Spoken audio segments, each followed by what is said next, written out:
Welcome to the speaker of International Seminar on Exploring the Convergence between Islamic Law, International Humanitarian Law.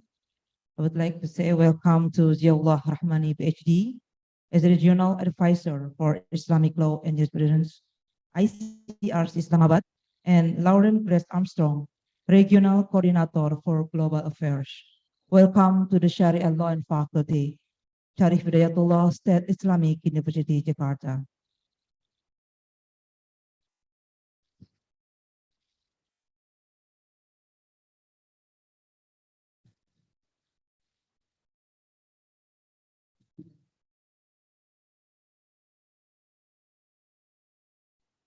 May I have your attention, please, to the all guests and participants of this international seminar. To enter the theater room at the second floor, the opening ceremony will begin soon. Bismillahirrahmanirrahim. Assalamualaikum warahmatullahi wabarakatuh. Alhamdulillah, alhamdulillahi rabbil alamin, wa bihi nasta'in ala umuri dunya wa din, wassalatu wassalamu ala asyrafil anbiya'i wal mursalin, wa ala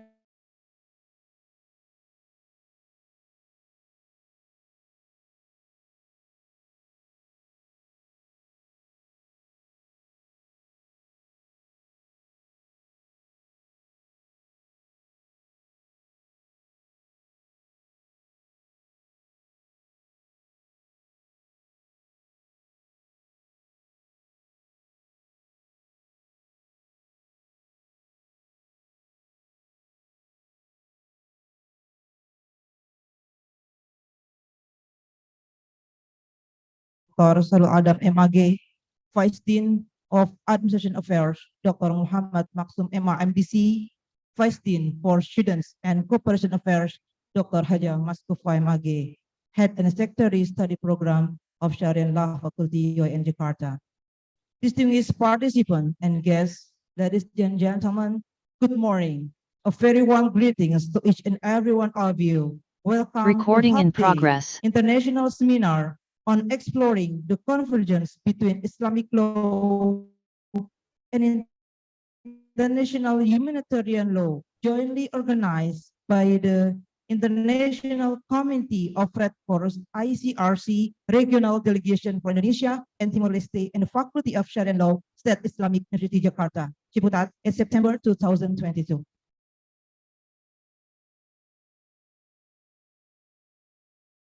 I'm Dr. Masrofa, the Master of Ceremony for this event. On behalf of the organizing committee, we extend our appreciation for your presence today. First of all, let us thanks to Allah Subhanahu wa Ta'ala, who has been giving us mercy, guidance, happiness, and health, so we can attend and participate in this event without any obstacle until now.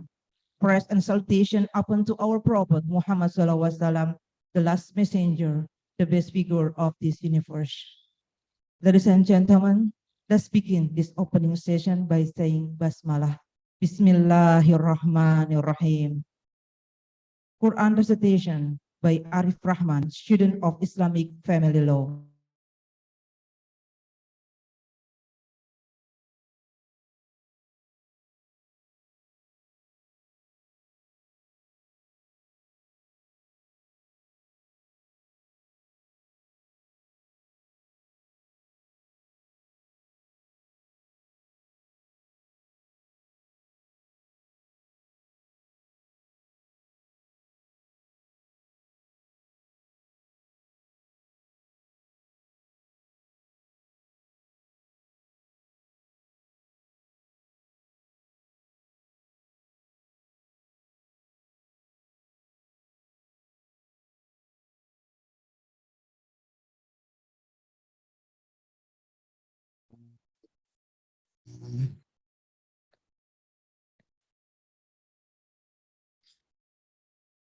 يا أيها الذين آمنوا اتقوا الله حق تقاته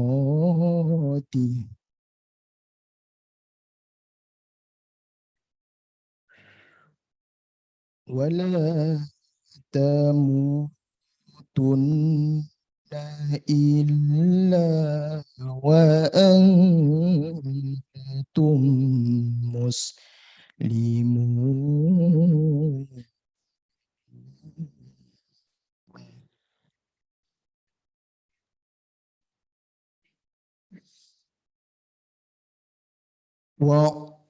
واعتصموا بحبل الله جميعا ولا تفرقوا.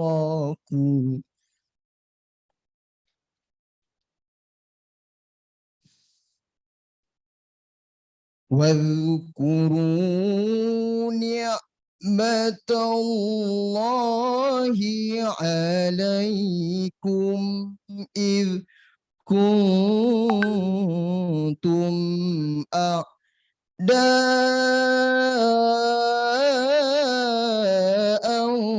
فألف بين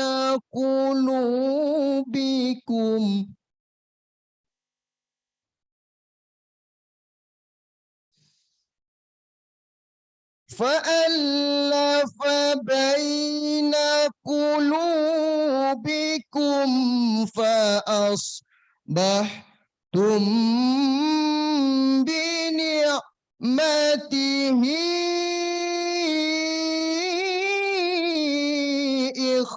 إخوانا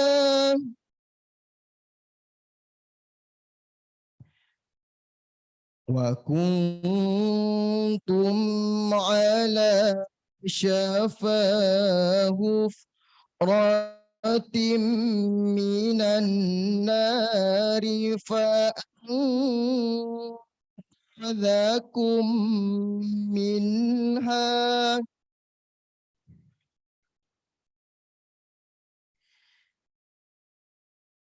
كذلك يبين الله لكم آياته لعلكم تهتدون.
صدق الله العظيم. Assalamualaikum warahmatullahi wabarakatuh.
Administration Affairs, Sharia and Law Faculty, UIN Jakarta, to deliver his welcoming remarks.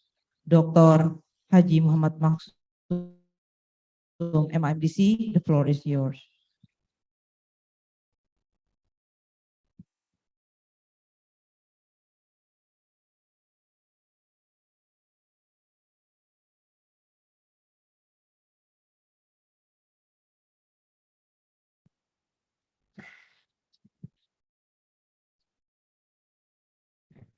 Assalamualaikum warahmatullahi wabarakatuh. Bismillah, alhamdulillah. Wassalatu wassalamu ala rasulillah. Sayyidina Muhammadin ibni Abdillah. Wa ala alihi wa sahbihi wa man tabi'ahum ila yaumil qiyamah amma ba'du.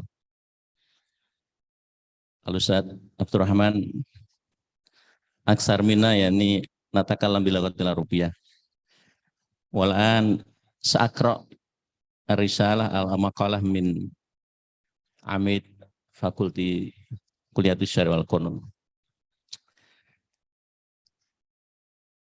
Honorable Lauren Gracia Armstrong, Head of Global Affairs ICRC Jakarta. Honorable Novriantoni Kaharudin, Program Manager for Global Affairs.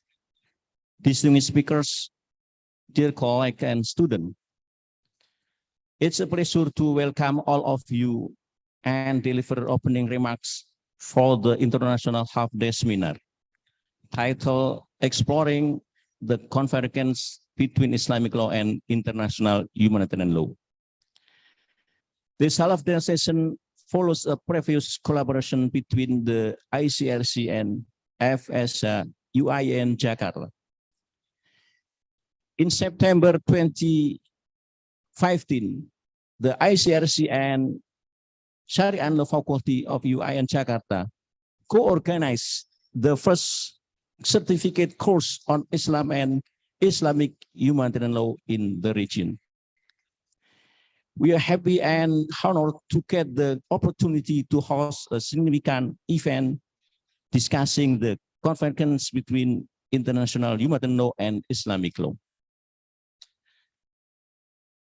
We know that ICRC is a unique organization. Despite non-international organization, ICRC has a status as one of the subject of international law. ICRC is given a mandate from the 1949 Geneva Convention to promote international humanitarian law. As an operational organization, ICRC is easily accepted by two side parties who are in conflict. Why is it important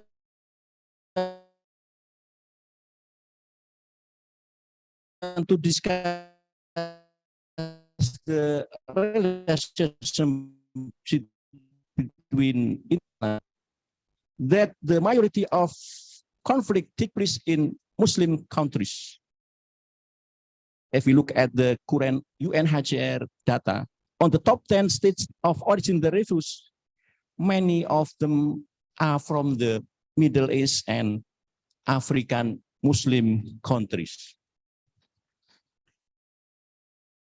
Secondly, we witness some armed groups within the Muslim community, such as ISIS and other so-called extremist group, using Islamic technique as the justification to combat others, either Muslim or non-Muslim.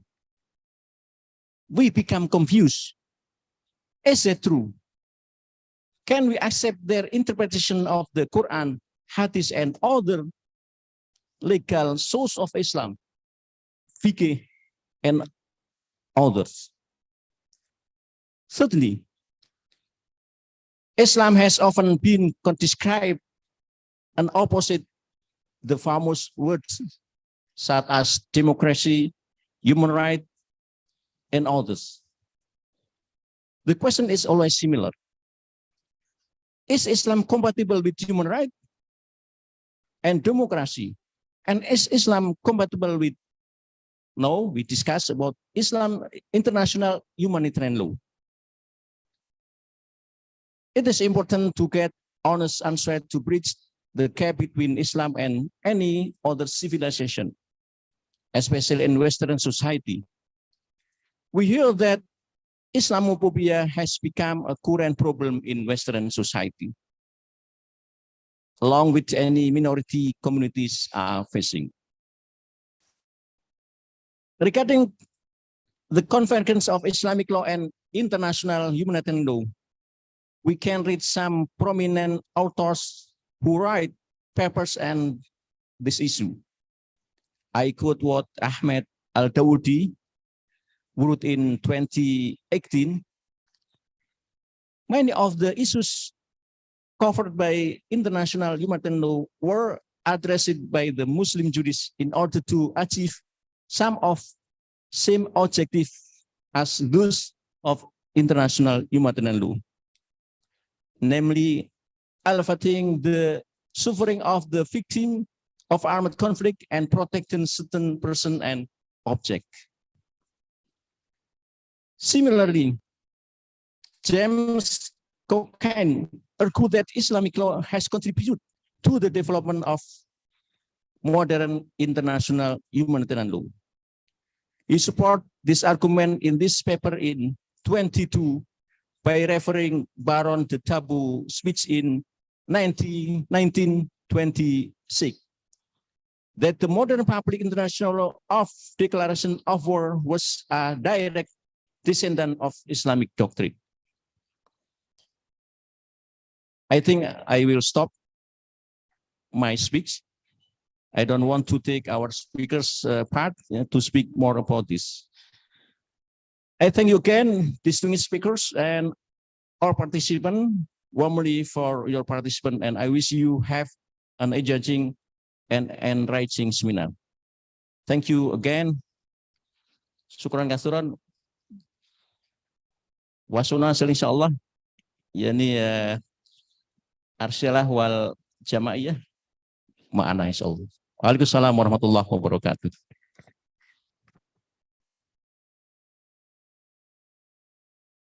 Thanks to Dr. Muhammad Maksum, MDC of Administrative Affairs of Sharia Law Faculty for delivering his welcome remarks.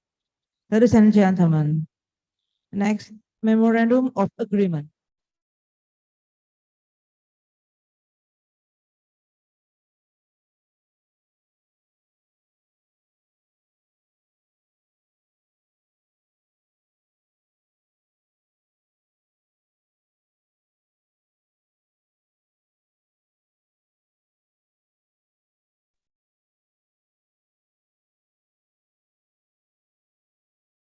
Memorandum of Agreement between Sharia and Law Faculty and International Committee of Red Cross, ICRC.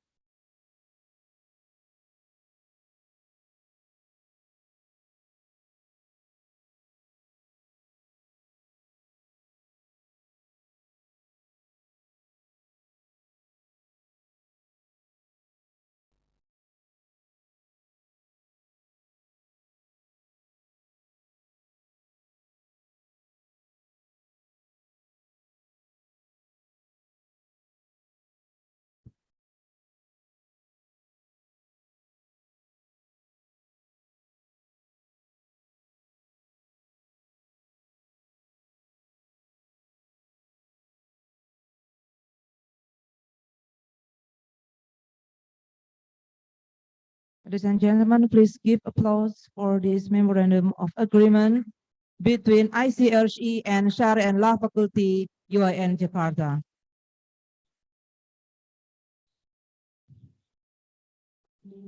Okay, thank you so much.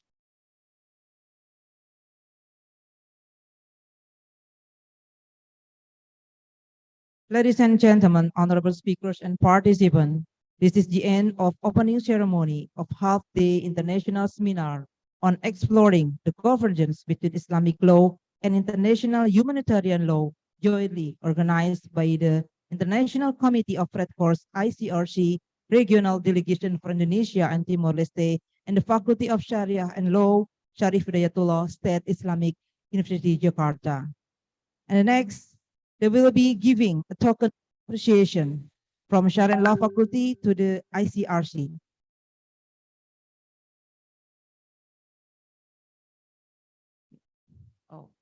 From ICRC to Sharia and Law Faculty.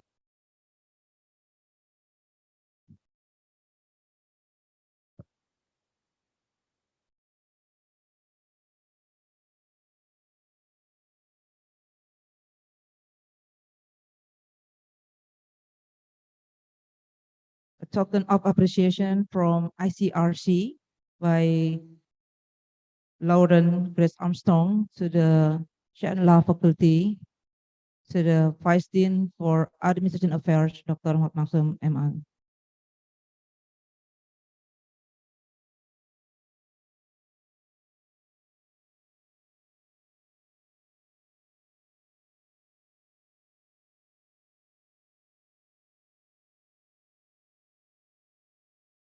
Ladies and gentlemen, please give applause.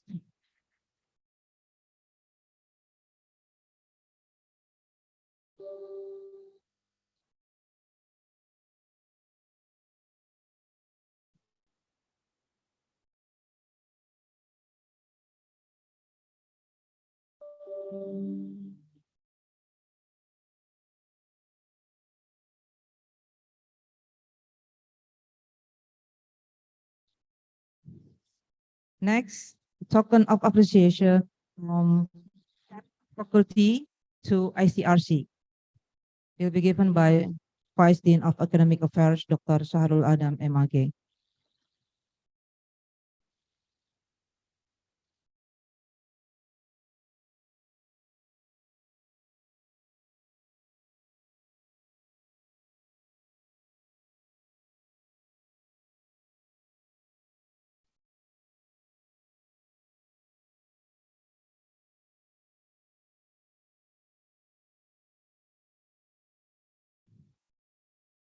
Okay, please give applause to ICRC and Sharia and Law Faculty, UIN Jakarta. I would like to invite for the speakers and the Vice Dean to take a picture for the photo session before we close this opening ceremony with all the students in the theater room.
Briefly introducing the ICRC, and I will speak a little bit about the work that we do with religious circles in Asia.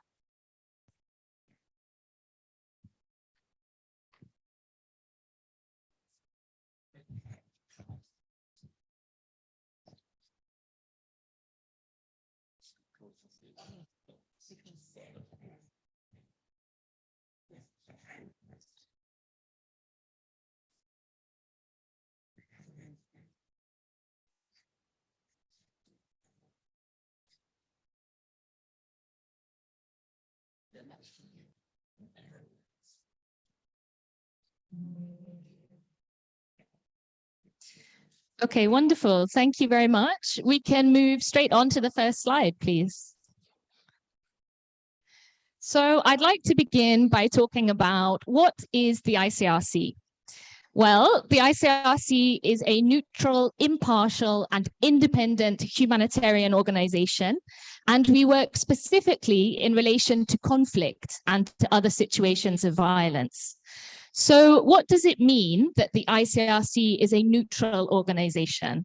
Well, this means that in any conflict, the ICRC does not take sides with either party, and the ICRC does not partake in any controversies of a political or an ideological nature. The ICRC is also an impartial organization. So what this means is that the ICRC provides humanitarian assistance according to need. So in case of beneficiaries being any religion, any nationality, any ethnicity, this is not important to the ICRC. The ICRC will assist anybody who is in need, prioritizing those who have the most urgent humanitarian needs.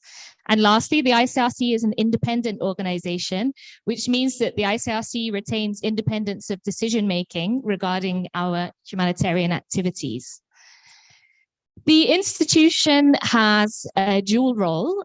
So the first of these is operational. So the ICRC provides assistance to those people who have been affected by armed conflict and other situations of violence. And the second part of this mandate is that the ICRC is tasked with developing and promoting something that we call international humanitarian law, or IHL for short. So IHL is a set of rules that seeks for humanitarian reasons to limit the effects of armed conflict. So IHL speaks about what is legal and illegal during an armed conflict, which kinds of weapons can be used, which kinds of methods of warfare can be used. And the ICRC has a very special mandate under the Geneva Convention and to develop international humanitarian law. The ICRC works in over 100 countries worldwide. We have an international staff body of over 20,000 staff. You can see all the little red crosses on the screen there, which show where we're working. And we're working with an annual budget, an annual global budget of approximately 2 billion Swiss francs per year. So what can the ICRC do during an armed conflict? The ICRC can assist civilians. So this could be ensuring that they have access to healthcare, that they receive economic assistance to recover from the economic hardships that can be caused by conflict. And the ICRC also provides water and sanitation services to make sure that people have access to drinkable water and hygiene facilities. The ICRC also has a special role to visit prisoners of war or security detainees and to provide relief to wounded, sick, or shipwrecked military personnel, those people who have previously been carrying weapons, who have been engaged in a conflict, but who, because of becoming injured, are no longer able to participate in hostilities. The ICRC, if we just go back very quickly, thank you very much. The ICRC also has an important role to restore contact between members of families that may have been separated by conflict. Because as you can imagine, in any one conflict, when people may be fleeing, people can become separated from their loved ones. And the ICRC, through our global networks, helps to clarify the fate of people who may have gone missing during an armed conflict. And we seek to re-establish contact between those who have gone missing and those who are looking for them.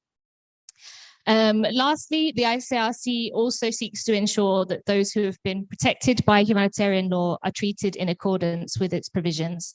So in case the ICRC understands that people's rights under international humanitarian law may be violated, then the ICRC speaks to those who are carrying weapons, who are directly involved in the conflict, to discuss with them on a bilateral basis about ensuring people's rights under international humanitarian law. And as I said, we also have an important role to promote and to develop international humanitarian law, including with academic institutions such as yourself. So how does the ICRC work? The ICRC talks to all parties to conflict in a confidential bilateral dialogue. This means that the ICRC is not an advocacy organization as such. We seek to change behavior so that those who are carrying weapons adhere to international humanitarian law. And for the ICRC, we choose to do that by speaking to people behind closed doors in a way that is a private conversation. We also work in accordance with the fundamental principles of the International Red Cross, Red Crescent movement, and in coordination with other parts of the movement, which I'll tell you about on the next slide. Apart from that, the ICRC does not work with police escorts. or carry weapons. This is very important to ensure that the ICRC is not perceived to be party to conflict. It helps to keep our staff safe, and it helps to build trust with all those who may be involved in a conflict. And that means that the ICRC can therefore access people who require humanitarian assistance. This slide shows the International Red Cross, Red Crescent movement. So the ICRC is just one component of this movement. So the ICRC, our emblem on the left there, the ICRC, as I mentioned, has a mandate specifically related to armed conflict and to other situations of violence. In the middle there, we have the emblem of PMI, the Palang Merah Indonesia. The Palang Merah Indonesia is an example of what we would call a national Red Cross or Red Crescent society. So in countries all around the world, these societies exist. For example, in my country, we have the British Red Cross. And these national societies can act as an auxiliary to the government or an extension of the government in a broad range of humanitarian situations. So they can act during conflict, they can act during a natural disaster, they can carry out a very wide range of activities. And I see that you have a youth wing of PMI here at the university, so I'm sure you're already very familiar with the activities of the PMI. And then there is a third component to the movement. If we just go back to the previous slide, please. On the right there, we have the emblem of the IFRC. The IFRC is the International Federation for the Red Cross and Red Crescent. And the IFRC has a particular role during natural disasters and man-made disasters. So as you can tell, the three organizations are part of one broad movement. We are brothers and sisters in one big family, but we respond in different situations. We often work together as well in various contexts, including here in Indonesia. The ICRC has been present in Indonesia since 1942, and we work very closely with the Palang Merah Indonesia until today. So before I close, I just want to talk very briefly about the ICRC's engagement with religious circles. Over the past few decades, the ICRC has been proactively engaging with religious circles, including religious scholars, religious leaders, and those who may be directly involved in faith-based humanitarian activities. And we do this with a wide range of world religions. We speak to Islamic circles, to Buddhist circles, Hindu circles, Christian circles, and also people who follow Chinese religious traditions as well. And why do we do that? Well, the ICRC does that because the ICRC is sure that religious leaders, religious scholars are essential partners in humanitarian action. International humanitarian law, which seeks to ensure humanity during warfare, has a very strong foundation in the precepts of various major world religions. The idea of ensuring humanity during warfare has been a preoccupation for religions since the beginning of time. And religions have many interesting things to say on this topic, just as international humanitarian law does. Apart from this, of course, religious leaders also provide a basis for ethics and morals of behavior. They lead the public discourse, and they have a strong knowledge of and influence in communities. Now, this aligns with the work of the ICRC because ensuring adherence to international humanitarian law is all about ensuring correct behavior of those who are bearing arms. The ICRC also works with those religious institutions who have a key role in responding to the humanitarian consequences of armed conflict and other situations of violence. And that's because religious humanitarianism has a very long history, longer than that even of the ICRC. The ICRC is an organization that's now almost 160 years old, but religious humanitarianism has dated since the beginning of time.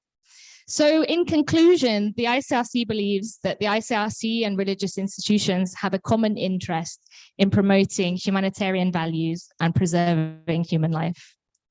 Thank you very much. Just a brief introduction from my side. I think we'll take questions later. Thank you.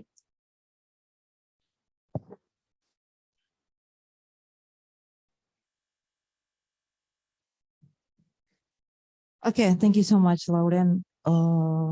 What an interesting presentation. You explain about what is the ICRC. Maybe most of the students here has already popular with the name of ICRC because ICRC has a very important role. We see that the conflict, the war still going on, still happen maybe in some countries, in Muslim countries. And so this is the role of ICRC will give good benefit and to help the victim in the war and conflict. Thank you so much, Lauren.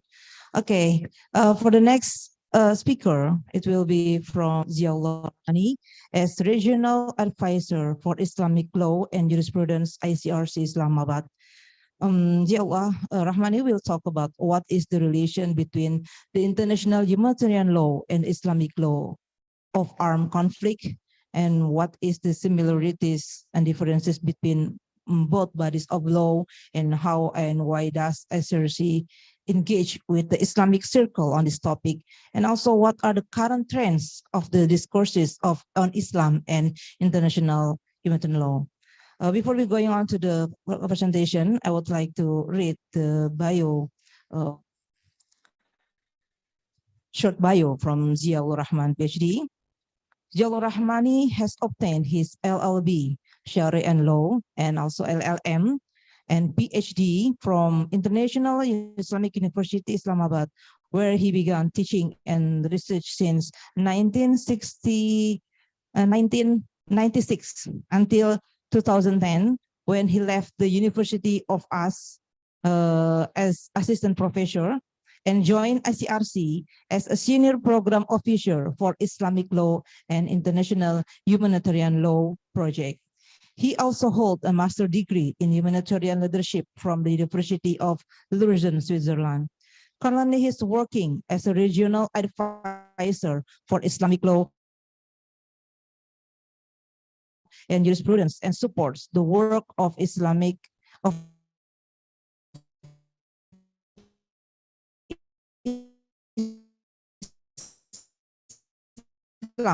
and international conference for Islamic studies professors, religious seminars, students, and Islamic think tanks, etc. He's also been involved in research project with Islamic institutions on the topics related to the humanitarian law and principles. In this connection, he has recently co-edited a book in Urdu on Islam and neutral humanitarian action, apart from various research articles and one book on Islamic constitutional and administrative law. He has co-authored 2 more books on humanitarian law and principle of Islam. Ladies and gentlemen, please welcome Ziaullah Rahmani, PhD.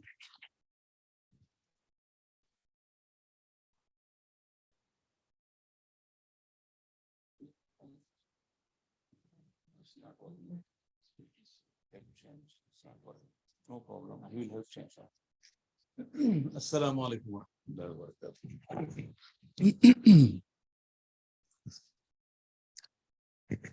Alhamdulillah Rabbil Alameen, wassalatu wassalamu ala Rasulil Ameen wa ba'd. Dear Excellencies, the Faculty of Sharia and Law, my dear students, I'm just recalling the days when I was also sitting like you as a student of LLB Sharia and Law in the auditorium of International Islamic University, Islamabad, and listening to the lectures. Sometime I would understand it and sometime I would not understand it, but I was sitting and trying to have something from those lectures. So today I'm supposed to talk briefly. How much time do I have? Sorry. 25 minutes. It's not enough. Okay. So the story is very long and the time is very short. I will try to give you some bullet points on that. We talked about ICRC, that is basically meant for humanitarian action. You know that first humanitarian action which is mentioned in Quran, sometimes we don't focus on that. It is in Surah Al-Ma'idah, when Allah subhanahu wa ta'ala tells us the story of Habil and Qabil. I'm sure all of you know that. وَاتْلُ عَلَيْهِمْ نَبَأَ ابْنَيْ آدَمَ بِالْحَقِّ إِذْ قَرَّبَا قُرْبَانًا فَتُقُبِّلَ مِنْ أَحَدِهِمَا وَلَمْ يُتَقَبَّلْ مِنَ الْآخَرِ قال سأقتلنك. And that was the first murder which happened on earth. And then the murderer was really, he regretted, the murder, and he didn't know how to deal with the dead body. فَبَعَثَ اللَّهُ غُرَابًا. And then Allah sent a raven, a crow. لِيُرِيَهُ يَبْحَثُ فِي الْأَرْضِ لِيُرِيَهُ كَيْفَ يُوَارِي سَوْءَةَ أَخِيهِ. And that raven was the first one who was training the son of Adam, Qabil, in humanitarian action. That is one of the most important humanitarian action, to handle the dead bodies when there is a disaster or when there is a war. It is man-made or natural, but today ICRC has a very specialized unit which is called the dead body management, management of the dead. So that was the first humanitarian action which was mentioned in Quran. And today we know that there are many, many organizations working for this humanitarian action, but ICRC is maybe one of the oldest organization in this field, of course. As Lauren mentioned, that it is now nearly 160 years old. But I'm going to talk about IHL in Islamic perspective. Again, IHL is one long story and Islamic law is another long story, but I try to just, shorten it a bit. And before we go to the Islamic law, the Islamic perspective of IHL, I would like to just shed a little light on IHL. What does IHL means?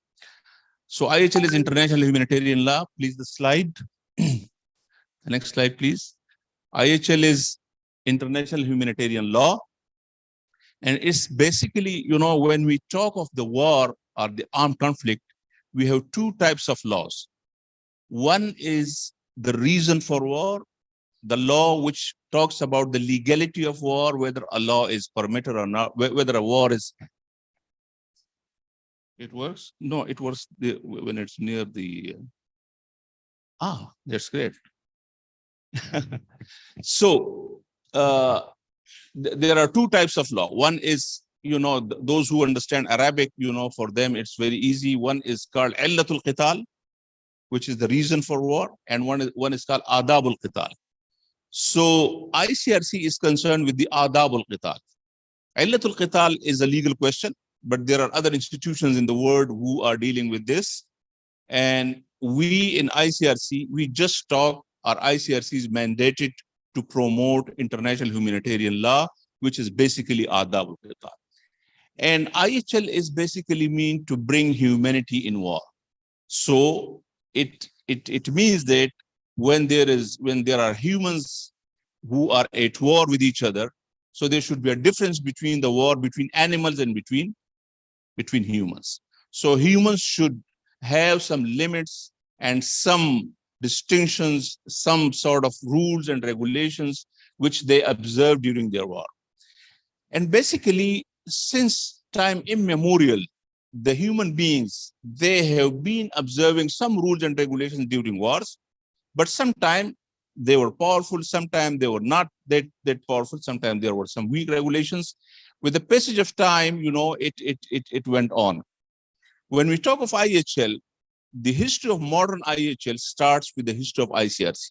So ICRC was born at a battlefield in the northern Italy, in Solferino, where in 1859 there was a war, and a Swiss merchant who was Henry Dona, he was passing by, and then he saw the battlefield, and then he was impressed, and then he wrote a book. You can read all this history on icrc.org. Okay, so all this is very much explained there. And Henry Dona came back to Switzerland, and then he proposed that we should have an organization for humanitarian work during wars, during armed conflict, and then ICRC came into being in 1863. And in 1864, the first Geneva Convention, which was basically meant for the wounded soldiers, that came into being. And that was the parties to that Geneva Conventions were only 12 European countries, and some of them were observers. But then very soon, and then of course this national society idea also came, and in different countries, national societies came into being. And you should know that the first Muslim national society which came into being was very soon. It was something like 1866 or 1867 that the Ottoman Empire, I hope all of you know Ottoman Empire, the Al-Khilaf al-Uthmaniyya, they made, their national society in Turkey, and then they selected this hilal, the crescent, the red crescent, as their emblem. And it is from there that we have the two emblems, the red cross and red crescent, and now we call it the red cross and red crescent movement. So IHL, the modern IHL, came into being there in 1864. And then, this journey moved forward. In 1949, the 4 Geneva Conventions, which are today, in place in the countries, and 192 countries of the world, they have signed and ratified those Geneva Conventions. And those 4 Geneva Conventions, they are the essence of IHL with their 3 additional protocols. And of course, there are many other international treaties about weapons, etc., and about other limitations of war, which is part of IHL. And then there is a customary IHL as well, because you know that those who have some idea of international law, so international law is basically based on customs, international customs. So ICRC has now, it is striving that to codify the customary international law as well. So we have a database for that, and you can reach the database again on icrc.org, where it talks about the customs which are practiced by the international community during wars. So that is customary international humanitarian law. So when we international humanitarian law is a very broad, very big body of law, but when we talk about it, so there are some basic principles which is the essence of IHL. And one of the important, and all those principles are based on humanity. So humanity is the core, for those principles. But then we have distinction. So distinction means that whenever there is a war, whenever there is an armed conflict, so the fighters, the combatant, they have to distinguish between their target, whether the target is legitimate or it is illegitimate. So they have to target only combatants. This is the essence of international humanitarian law. And that means that civilians, those who are not taking part in hostilities, those soldiers who cannot take and who can no longer take part in hostilities. For example, a soldier who is wounded, and who is lying on the battlefield, and he is no more able to fight, so then he cannot be targeted. And then the civilian objects, the civilian buildings, for example, are the cultural property or the religious property, and then the medical personnel and the religious personnel, all those are not combatants. They are not fighters, basically. So they are not to be targeted. This is what we call distinction, tamyiz in Fil al-Arabiya, we can say that. And then we have another important, element that is called proportionality. Proportionality means that you can, war is an indispensable evil, as they say. يعني الحرب شر لكن لا بد منه يعني. It's not possible that war would be eliminated as a whole. So there would be wars, and every, of course, person of a good heart, he would like that there should be no war, but of course war would be there, because every person who is fighting, he has a very good justification on the back of his mind, why he's fighting. So someone would say that I'm fighting for my homeland. Someone would say that I'm fighting for defending my honor, my life, my wealth, my country. And for example, a Muslim would say that al-jihadu madin ila yawm al-qiyamah. So jihad is there, and I'm a mujahid. So you cannot say that there should be no war. But when war is there, so the objective of war is to defeat the enemy. So IHL says that you should use the force which is enough for defeating the enemy, but you cannot use indiscriminate force, or a force which would cause wanton destruction. For example, a very simple example would be that if there is one person standing on the other side of the war, and you are targeting him, so you can target him with one bullet. So you cannot use 2-3 tanks, for example, to destroy the whole 3 villages for that one person. So that is proportionality, and it should be, there is a terminology which is called military necessity. Military necessity means that something which is very important to defeat the enemy, that is necessity. For example, if there is a cantonment of the army, and the army A is to defeat the army B. So it has to destroy that cantonment. But near that cantonment, there are, for example, mosques, or there are churches, or there are hospitals, for example, there are schools. So it is not necessary that those buildings should be destroyed, because it has nothing to do with war. So they should try to take another terminology, precaution. They should take extreme precaution to save those civilian objectives and civilian persons which are not part of the combatant forces. So this is a very quick sort of introduction of IHL. And sorry. And I talked about Geneva Conventions. We have two types of laws, which one is called Geneva Conventions, which is about the protections, and another is Hague laws, which are about the weapons, the means and methods which are used in wars. Certain weapons which have been banned by the international community not to be used in wars. But of course, the enforcement is another thing. Now, who should enforce IHL? It is basically the states. ICRC is an independent, private, international organization having a mandate of promoting IHL, but it cannot enforce IHL, because enforcement means it needs force. So it is the states themselves who are authorities. They should enforce IHL, and the parties to the IHL treaties, they should enforce IHL. Okay. Now, this was a very brief introduction to IHL. You can read more if you like. As I am referring again and again to ICRC.org, and if you just give in Google International Humanitarian Law, you would find a lot of material about that.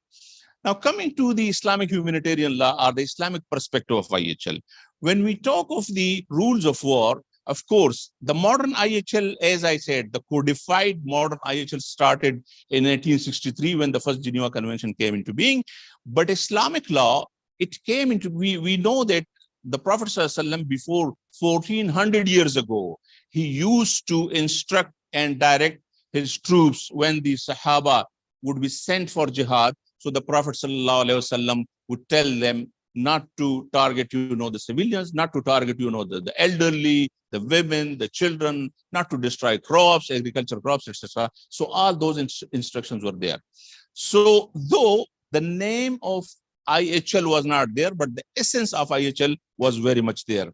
And when we come to the Islamic legacy or the Islamic jurisprudence, so we find that those rules which are related to adab al-qital, and of course illatul qital as well, but we are not only concerned with adab al-qital.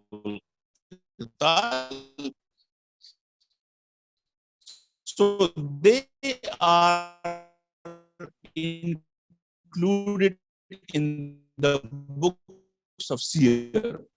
Now, Seer is, I hope if you know, Seer is the plural of Sira, and the conduct or biography of someone. So in the beginning, Sira or Seer, it was only used for the the expeditions which were commanded by the Prophet ﷺ, or which were handled by the Prophet ﷺ, and it were the matters of war and peace which were the Prophet ﷺ dealt. That was called only Seer.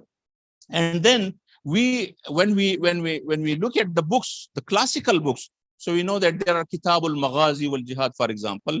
There are Kitabul Maghazi was Seer. So Maghazi were basically the expeditions. It is the plural of Ghazwa, and Ghazwa means sometimes we take Ghazwa as a battle, but it's not necessarily a battle, because whenever the Prophet ﷺ sent an expedition, a group of Sahaba to some place to deal with a foreign tribe, with another tribe. So that was called Ghazwa. So all Ghazawat were not meant for war.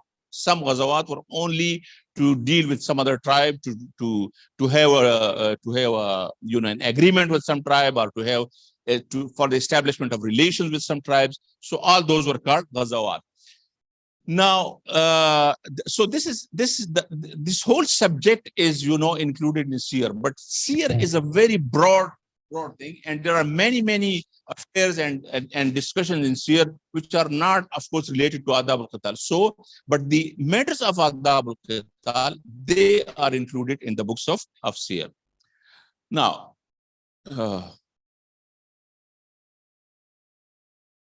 it's again stopped working. I don't know. Yes. Now, one of the terminology which is very much used in the books of Syria is jihad. You know, today jihad means, sometimes, you know, jihad is, in today's word, it is a bit defamed, you know, and sometimes it is equated with terrorism, for example. But in Islamic terminology, jihad is a very important and a very significant terminology, and it has a very particular meaning. So it doesn't mean only fighting. Because, you know, fighting is part of jihad, but jihad is a broader, and it can be any struggle for any noble cause, right? And now there is a definition of jihad given by Ibn Taymiyyah. I hope you have heard the name of Ibn Taymiyyah, who was, you know, a faqih and alim of 14th century. So he says, he is defining jihad here.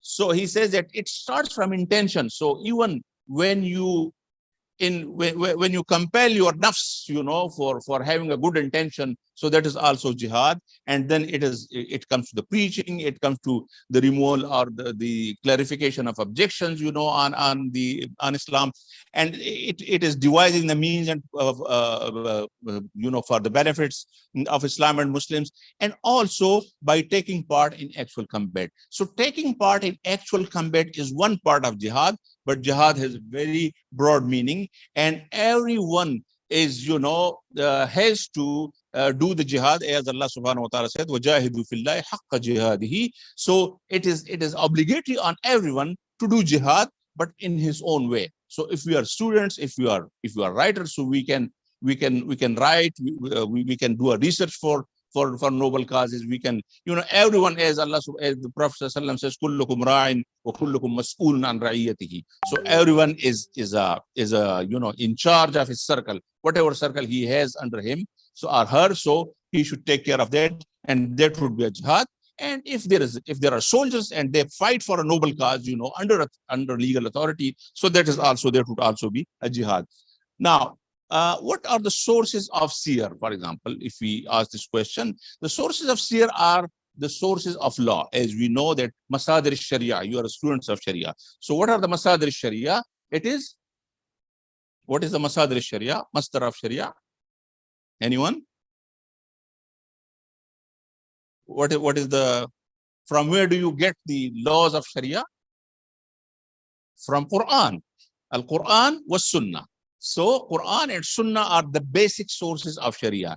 And of course, a seer is part of the Islamic humanitarian law, is part of the Islamic law. So its basic source is Quran and Sunnah. But then, because it deals with the matters of war and with the matter of conflict, so when the Muslim jurists, when they infer the rules from the Quran and Sunnah, so they go to the practice of the Prophet ﷺ, of course, and they also go to the practice of Abu Bakr radiallahu anhu, for example, the practice of Umar radiallahu anhu, and the practice of Ali radiallahu anhu. Particularly, you know, today we have in international humanitarian law two types of conflict. One is international armed conflict, and another is internal armed conflict or non-international armed conflict. So the IHL in the beginning, it was only concerned with the international armed conflict.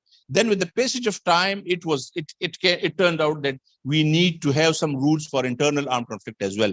But Islamic law from the very beginning, it has rules for internal armed conflict, because we know that Ali radiallahu anhu, during his 5 years rule, there was a group which was fighting against Ali radiallahu anhu. What was the name of the group?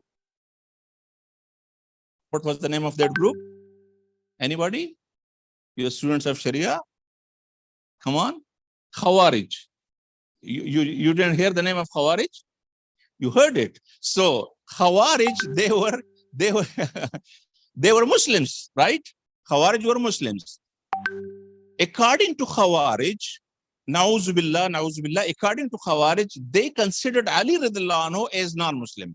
But Ali radiallahu anhu, who was a caliph, who was a ruler, he never declared the Khawarij as non-Muslims. He always invited Khawarij to come to the table of negotiations. Khawarij, they fought for 5 years against Ali radiallahu anhu. And the rules which was devised by Ali radiallahu anhu to deal with those Khawarij, that was the rules, which is the rules of internal armed conflict, because that was not another state fighting against the Muslim state. It was a group of Muslims who were rebels, and they were fighting against the government, the Muslim government. So the conduct of Ali radiallahu anhu is particularly discussed by the Muslim jurists in relation to the internal armed conflict. So these are the sources. Then we have some secondary sources. Of course, we know in secondary sources, there are basic sources, Quran and Sunnah and Ijma, right? And then we have some secondary sources. What are the secondary sources? Anybody? What are the secondary sources? Qiyas, right? Istihsan, ijtihad.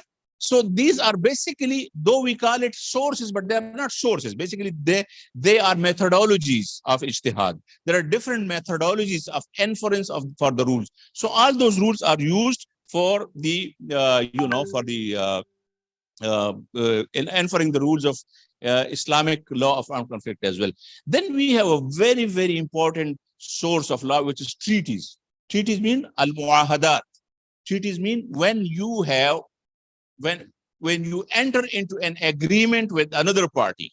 So, al-Muslimuna inda shurutihim, as the Prophet ﷺ says, al-Muslimuna inda shurutihim illa shartan ahalla haraman aw harrama halalan. The Muslims are bound by their stipulations. Whatever stipulation whatever agreement the Muslims enter into, if that is in the circle of permissibility, ibah, mubah. So if it is in mubahat, then the Muslims are bound until they declare that we are not part of that agreement. So when they enter into an agreement, then that agreement is a definitive source of law for them, as other sources are there. So treaties are generally, in Islamic law, treaties are considered as valid and enforced until someone proves that certain treaty is against the basic principles of Islamic law.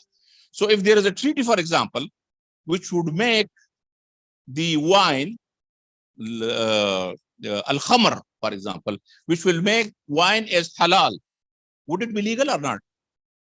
No, because there is definitive al-hukm al-qat'i, that wine cannot be made legal by any authority. Even if all the parliaments of Muslim world, if they got together and they say that wine is halal today, it cannot be halal.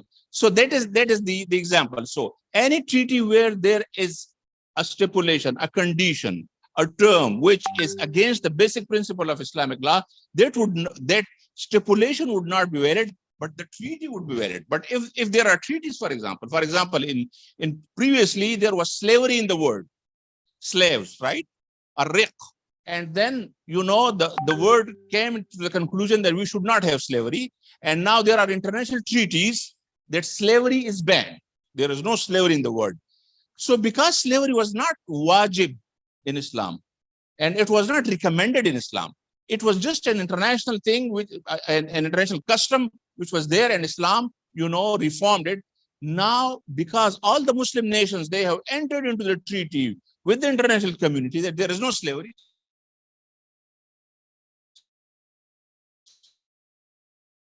So there is no slavery. It is this Muslims as any command of Quran and Sunnah is binding, because they are part of this treaty. And we have many examples, but I don't have time, from the Islamic history, where treaty has been followed by the Muslims, in letter and spirit. Now, there are some fundamental rules of Quran and Sunnah, but I would just allude to one verse of Quran, one ayah of Quran. It is the ayah 1.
in Islamic law, it has been discussed before, and it is called ghadar. Ghadar means that when you use something which is trusted by the opponents, when you use that to deceive your enemy. For example, the white flag. You know what does the white flag say when you have white flag and you come out? It is surrender or it is peace. Okay, but if someone brings the white flag and then he starts firing on the enemy when he comes near, so that is called ghadar. That is called perfidy. In Islamic law, the Muslim jurists, they have been discussing the concept of, aman. So we have the aman for ambassadors. The ambassadors from the time immemorial, this has been an international custom that someone who is an emissary from a government to another state or who is a messenger, he is not to be targeted. And we know that the Prophet ﷺ, when he received 2 messengers from Musalma, do you know Musalma? Musalma Kadhab, who said that? Great. There is one representative for all of you who is telling me things. So Musalma Kadhab, when he sent 2 messengers to the Prophet ﷺ, and they offered the Prophet ﷺ that Musalma says that let's be partner in the prophethood and let's enjoy, you enjoy in your own area. I'll have the rule in my own area. So the Prophet ﷺ was very angry and he said that if the killing of messenger was allowed, I would have killed you. So what does it mean? It means that the Prophet is saying that the killing of messenger is not allowed. So that was a rule from the time immemorial. So the Muslim jurists, they said that the ambassadors, the diplomats from the Muslim state, when they go to another country, they should not take part in hostilities because they are trusted for that. And likewise, the traders, for example, the traders, when they go to a country where the Muslim state is at war, so again, they are given aman there, they are given this protection there, so they should not take part in hostility. That is called ghadar in the Islamic law. And next slide, please.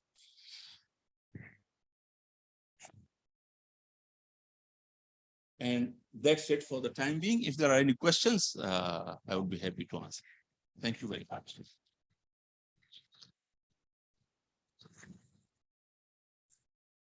Okay, thank you so much, Mr. Jalal Rahmani, PhD.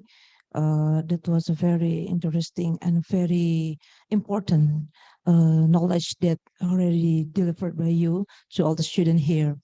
You're talking about the Islamic law and also what is the influence of Islamic law and in international humanitarian law. Yeah. I would like to inform you that we are in Syarif faculty also learn about international law and also we learn about fikih siyasah. And fikih siyasah also is consists about we call this siyasah kharijiyah, international relation, and also talking about what is the law of war itself. Ya, jadi tadi banyak diceritakan ya atau dijelaskan oleh Bapak Jalal Rahman ya dari mahasiswa sekalian terkait masalah hukum Islam dan juga tadi dijelaskan bagaimana sejarah dari hukum perang itu sendiri. Ya kita ketahui ketika mempelajari fikih siyasah juga kita belajar ya mengenai ada itu dinamakan Darul Harb, kemudian Darussalam dan Darul Ahad ya, yaitu menjadikan salah satu poin penting bagaimana mensinergikan atau merelevansikan antara bagaimana sebenarnya hukum perang dalam Islam dan juga dalam kaitannya dengan hukum humanitarian ini sendiri. Mungkin dari mahasiswa-mahasiswa juga sudah mempelajari banyak hal terkait ini.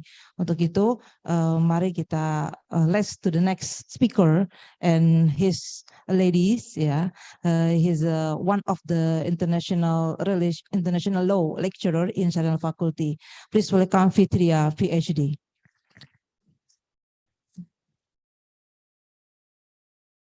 And sorry, Bu Fitria, I have to read your bio CV maybe.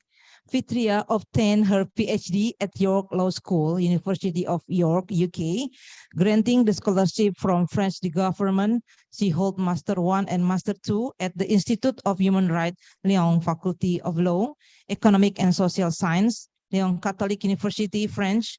She holds a Bachelor of Law degree from the Faculty of Law, Diponegoro University, Indonesia.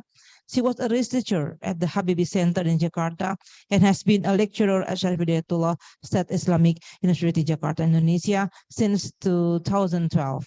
Her area of interest is refugees, his refugee law in Indonesia and Southeast Asian countries, legal pluralism, refugee protection, and philanthropy organization. Third world approaches to international law and human rights issue in general. Along with her supervisor at the University of York, she's conducting a research on the role of faith-based organization in protecting refugee funded by the British Academy. Okay, Bu Fitria, the floor is yours.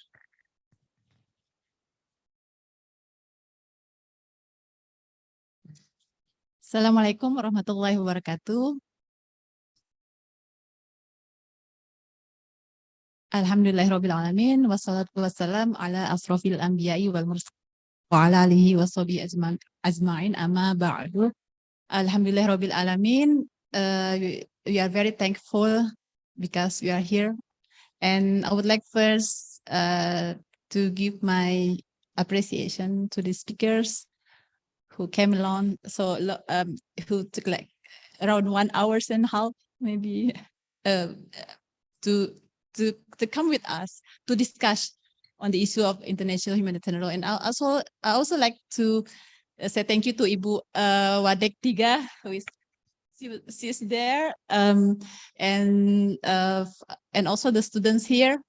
I noticed that there are around like 167 students. Before we only like invite only 100, and then this is a good sign that you are all here on your own consciousness because you want to know more about the subject that we are discussing. I will not be talking about international humanitarian law because it's not my something that I learned a lot about. So I really just want to say that there are a connection between international humanitarian law and international refugee law, as the impact of international humanitarian law over the populations, especially in the armed conflicts, to the population are the fleeing of the population to the outside of their country of origin. Saya mungkin juga akan sedikit ngomong bahasa ya biar mungkin agak paham, saya campur mungkin begitu ya. Okay, so this is a research that I've conducted like 2 years ago during my PhD, and this is only like some findings because the findings are very rich, but I find it very interesting because if you are talking in my area, if you are talking about international law, it's always like something from the, the approach is always top down.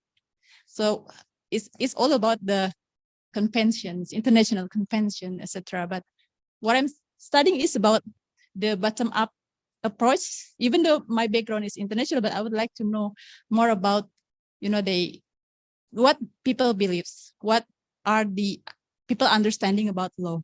So this is something which is more related to the Islamic law and also adat law. It is, I think it is, I did it not by purpose because this is my findings. Before I was like thinking always, if we are talking about law, it's always something from the governments, from the international religion. Jadi selalu saya bayangkan apa yang disebut hukum adalah selama saya belajar hukum lebih dari 10 tahun ya, mungkin selalu berpikir hukum itu datang dari negara, hukum itu datang dari international organization. Tapi dalam penemuan saya, dalam penelitian saya, hukum itu juga bisa datang dari masyarakat. Justru masyarakat adalah mereka yang terdepan dalam memproteksi refugee. So this is from the curious that I found from the event of the fleeing of the Rohingya refugees in 2015.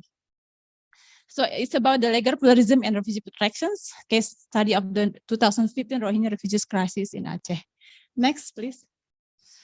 So as we know, maybe we can read from newspapers, etc. And then thousands of Rohingya people have fled their own country of origins, Myanmar, to seek protections, mostly stranded in Bangladesh, and only like around 2,000 or so were stranded in Aceh, still now actually.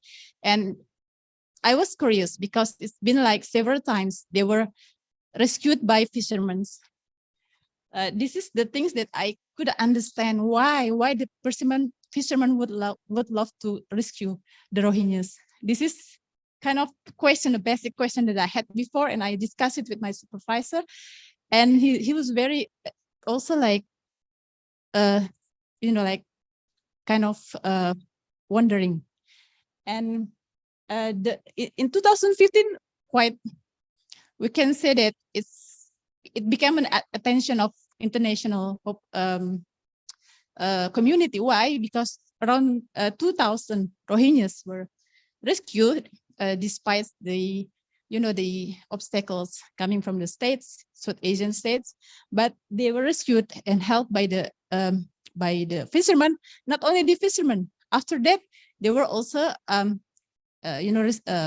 the local population also they gave protection in terms of food, clothes, etc. to the Rohingyas.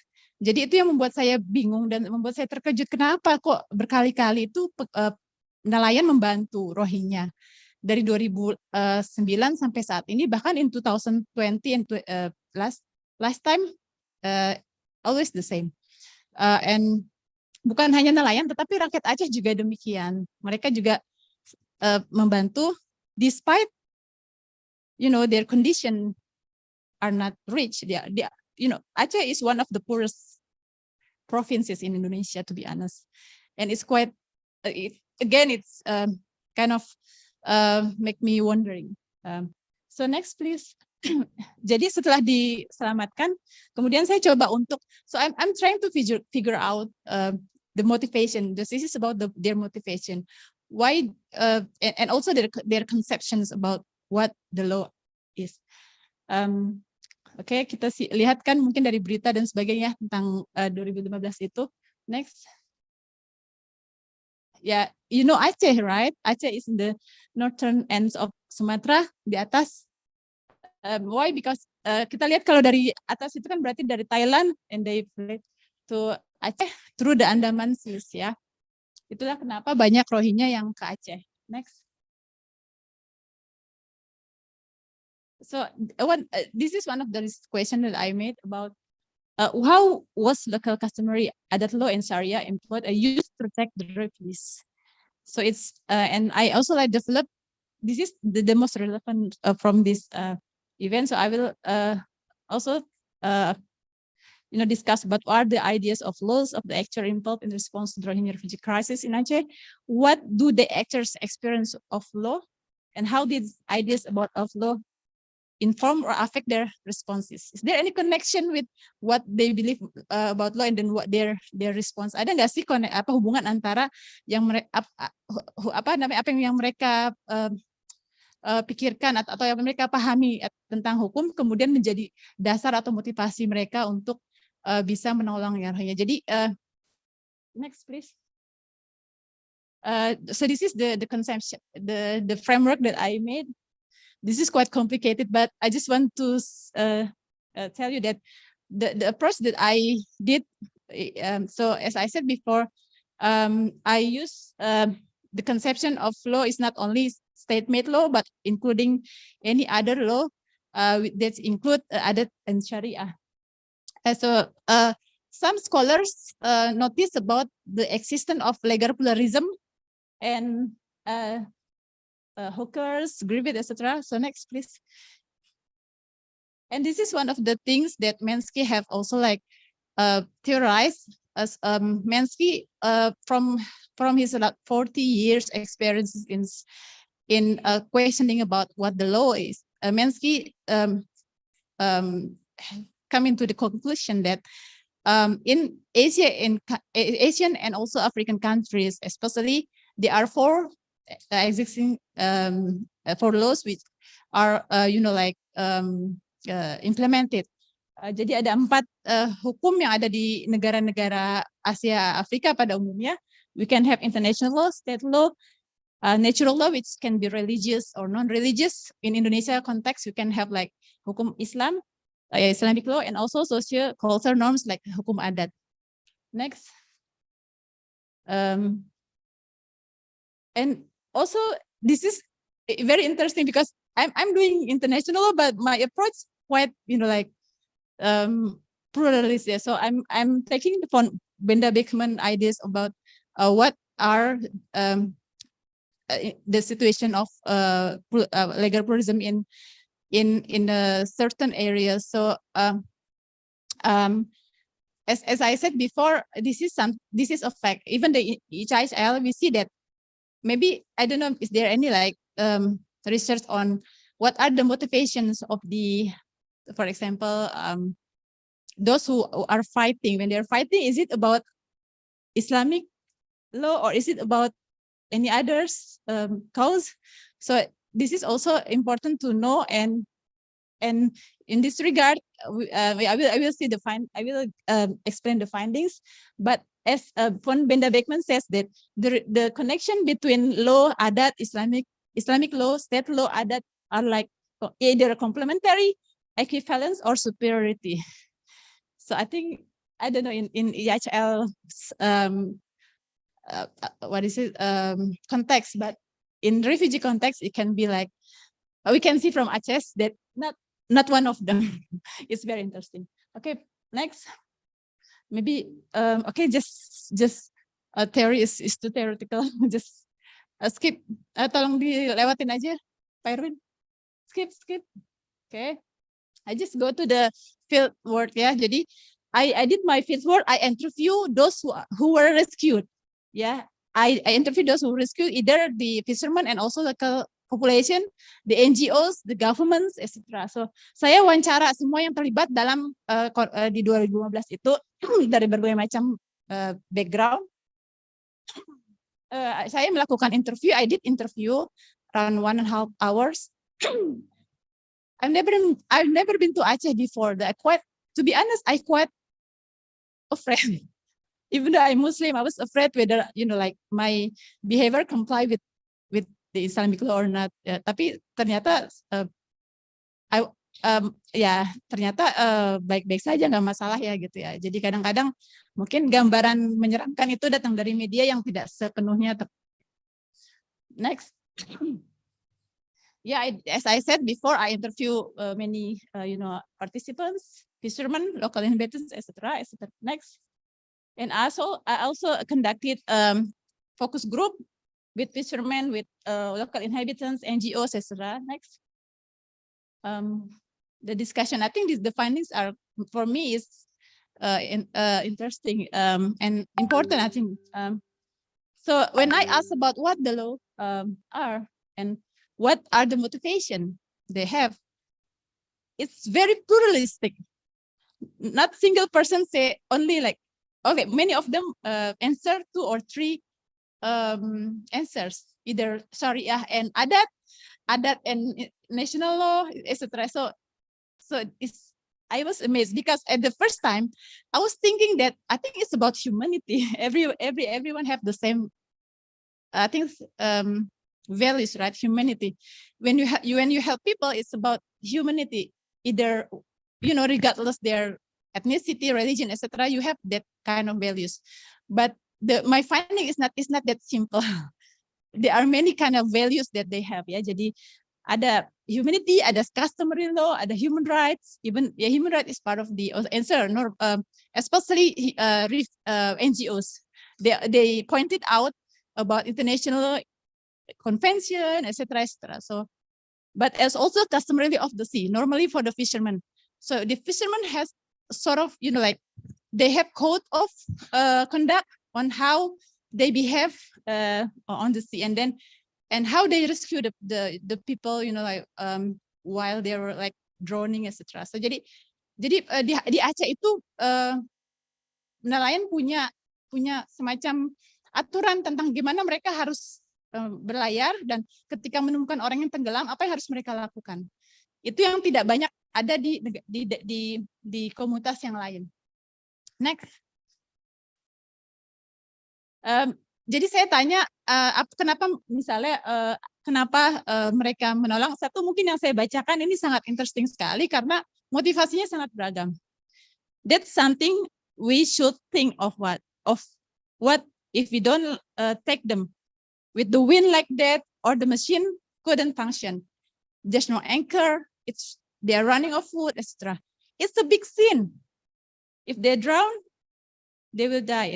And it's Quran teaching. This is the fisherman. I was like shocking because I thought that maybe they were talking. He was talking about, you know, customary law of the sea, but he was talking about Islamic law. And maybe at the same time, I asked also any other participant. It is our duty based on our customary law. It is our duty based on our customary law. Our customary law of the Aceh that whoever get troubles in the sea may seek for help for us, and it's a must that we help them. Yang lainnya lagi nelayan bilang it's the customary law. Yang satu lagi bilang ini karena Islam gitu. Jadi saya melihat sangat saya terkejut saja dengan jawaban itu. Mungkin kalau diulas sebenarnya banyak. Ini hanya contoh-contoh saja. Next. Selanjutnya, Mas. Tadi ketika saya apa sih hukum itu ya, mereka bilang macam-macam. Ada law as a rule issued by state. Ada bahkan satu nelayan yang saya sangat ingat sampai sekarang. They don't understand the word law. Dia nggak paham apa itu hukum, nggak ngerti karena hanya bisa bahasa Aceh. So a fisherman only speak Acehnese. He couldn't speak bahasa. So when I ask law, I don't understand what is that. What is law? But the conception they have is law. Jadi konsepsi hukum itu jangan kita artikan hukum dari negara, karena konsepsi masyarakat bisa sangat bergantung dari mereka dan bahasa yang digunakan kan. Jadi orang Aceh yang nggak bisa bahasa Indonesia, ketika saya tanya hukum apa sih Pak? Apa sih hukum? Saya nggak ngerti kata hukum karena dia nggak bisa bahasa Indonesia. Tapi ketika saya mengilustrasikan, oh ya, I know, hukum is a police. Karena hukum itu suka, do something which the coercion, something which is related to, with something which we can say that ya coercion etc. ya, sesuatu yang harus kita takuti kayak gitu ya. Jadi dia polisi, hukum itu polisi karena yang biasa dia lihat itu polisi. Gitu, seperti dia nggak pernah lihat namanya pengadilan atau apa gitu, atau undang-undang KUHP, nggak pernah. Law is human rights, law is international law, law is justice. The tools of social engineering, they are NGOs. NGOs are quite complicated when I asked about law, they were, they answered something which is I think quite very hard to to understand. Next. Ya, ini yang tadi saya katakan, speaking about law, it's related to the police. I don't have anything in mind ya. Jadi saya nggak tahu apa itu sih hukum gitu. Jangan itu contohnya sangat sederhana. The law is there to manage anything. So it is more, what is it? Justice, prosperity, etc. As a Muslim, we have Sharia. Jadi sebagian mendapat yang hukum itu ya Syariah. Saya nggak tahu hukum negara, tapi saya tahu hukum yaitu Syariah. Itu yang saya pahami gitu. Jadi okay, next. Ada juga universal values. When I ask about law is universal values, etc. ya. So I just want to end this presentation by telling that the accounts of the actors in rescuing, providing aid to Rohingyas were multiples. Yeah. So and it can be classified as legally driven motivation and also non-legally. So I think the actors' background as Acehnese shape their accounts in response to the crisis. Because Aceh hold many identities, at least like more than any other ethnic in Indonesia. Because Aceh sangat kuat adatnya, ada adat, ada agama. Ya, seorang Aceh itu sangat kuat sekali keadatannya dan juga syariahnya gitu ya. So they hold many identities and also similar to the fishermen. Yeah, senior local government staff are not only a part of state apparatus but are also part of adat communities. It is interesting in Aceh gitu. Kalau pas istirahat mereka suruh sholat, baca Quran, itu beda sama our kind of state apparatus in Jakarta. No. It's impossible to ask your staff to go pray. It's up to you. But in Aceh, pray. Yeah, if you have to pray, so pray together. And so this is kind of mix, yang cukup beda dari yang lain. So they obey either adat, and also Sharia. What I find interesting is that next. And also, so we are talking about why they help the Rohingyas. It's because they have values, what they call as Pamule Jame. Pamule Jame, rules of honoring the guests. This is very Achenese. So even though we don't have, we have nothing in our house, we should do our best to serve our guests. This is something which is very strong. I found when I was there like for about 2 months, I couldn't believe it. I was living in a fisherman's house, and every day they serve me with very delicious food. And they spoiled me. I don't have to did my own affairs. I couldn't believe I couldn't.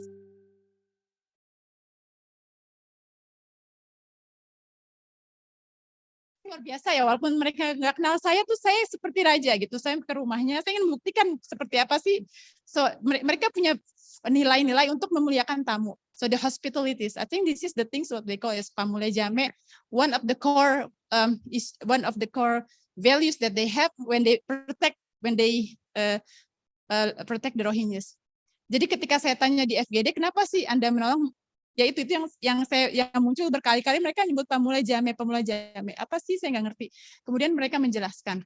Sampai ada orang yang menangis. One of the participants were like crying. They said, even though they have not, we have to serve them, and even though we only eat the salted fish, it's okay. We give them chicken, etc. It's okay. So this is kind of values that they have. So this has been preserved and passed down within other communities.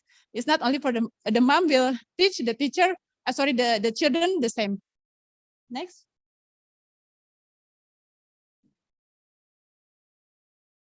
Okay, next. I just skip. So I see that what Benda Beckman said about the relation between adat, state law, etc. But adat law, customary law, and state law as complementary equivalence and superiority is I would say that it's not it is in Aceh it's more overlap. So it's not either superiority equivalent, but it's more overlap. We don't know because every Acehnese have many status and also identity, so they can, even a fisherman can also like adhere to Islamic values and also like to the customary law. Next. So I just want to say at the end that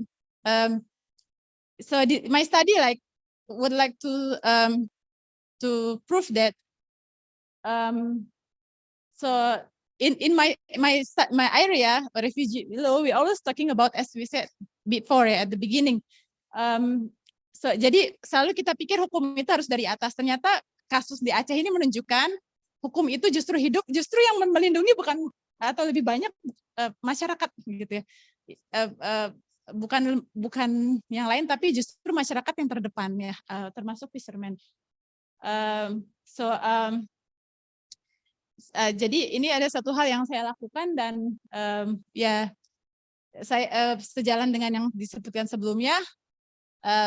I think we have to respect we have to kind of membuat atau melihat sesuatu itu secara lebih luas, menghargai, to respect our own tradition, our own values. I think it is not to make the international become weaker, but I think in contrast will make our international stronger. Yeah, I think in both cases, EHL dan refugee law, we can prove that Islamic law gives the contribution to the humanity. I think that's all. Thank you very much. Assalamualaikum warahmatullahi wabarakatuh.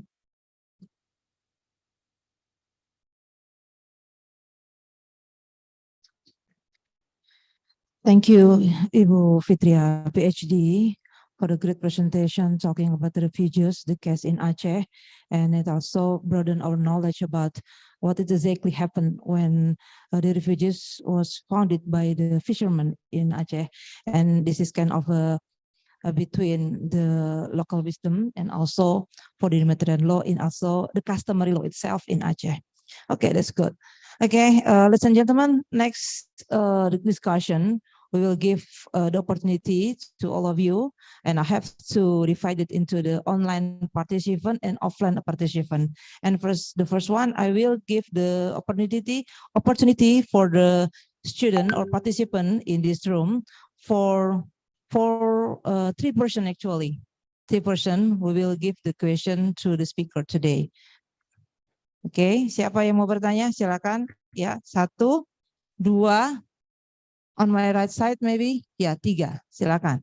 Pertama ini silakan untuk bertanya. Nama, sebutkan nama dan name. Can you mention your name and your department study program ya? Oke.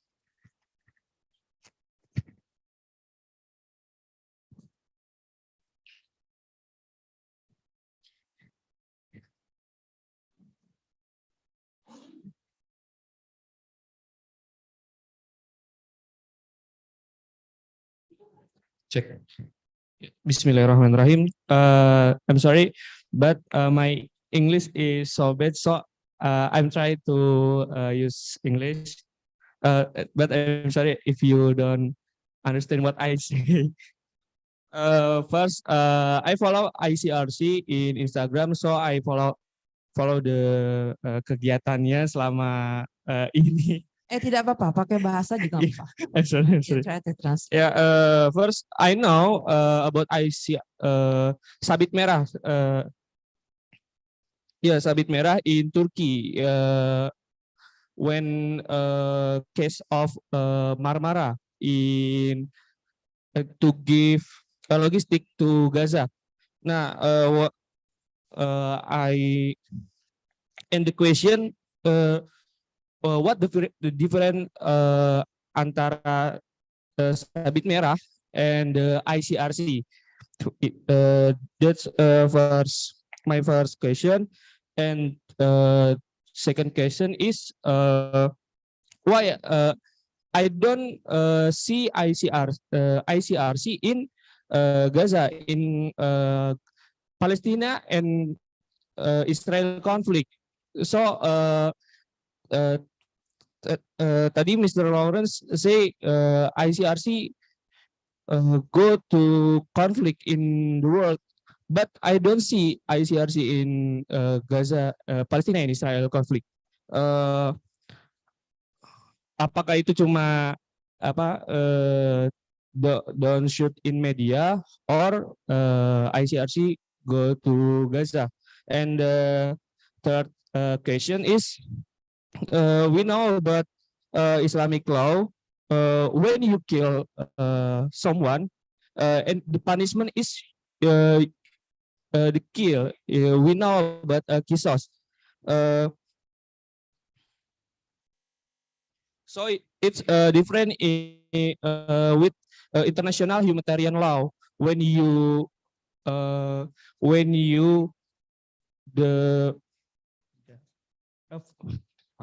penjahat perang, you just the punishment is you go to jail. We know in ICC, International Criminal Court, like in Siberia or in Africa. So it's different with Islamic law yang I think we got to your point. Okay, just make a short question. Right? Yeah, it's a problem. It's make terrorism when Muslim people West is kill another Muslim people, but the international the world just punish the actor of war. Is just to go to jail. I think it's so enough. Okay. So what the conclusion about international humanitarian law and Islamic law? Okay. Thank you. Okay, thank you. Okay, for the next question from yeah, okay. Yeah, okay. So clear. And Ms. Lawrence. Dan terima kasih kepada Ibu Fitria. I would like to ask some question, like the war in east of war, like Ukraine, Palestine, and Syria, and currently in Myanmar, include Rohingya in Aceh. That conflict still exists in the world because I think it's caused by political issue with the current way of war. So ICRC and IHL have the fundamental rules to stop the armed conflict, and promote the humanitarian. But the war still exists, and we can just stay calm and just watch it. So my question is, what can we do together to end the war over the world? Because the war, like, caused by the political issue. So for the ICRC, through the law enforcement by IHL, and what the ICRC hopes everyone in the over the world should do directly or even diplomacy way to the end the war of the world. Thank you very much. Okay, your name, please. Sorry, my name is Hasna from Hukum Tata Negara. Okay, thank you, Hasna, for your question. Okay, next the question from the third person. Okay, you can stand up, please. Mention your name and your study program or department.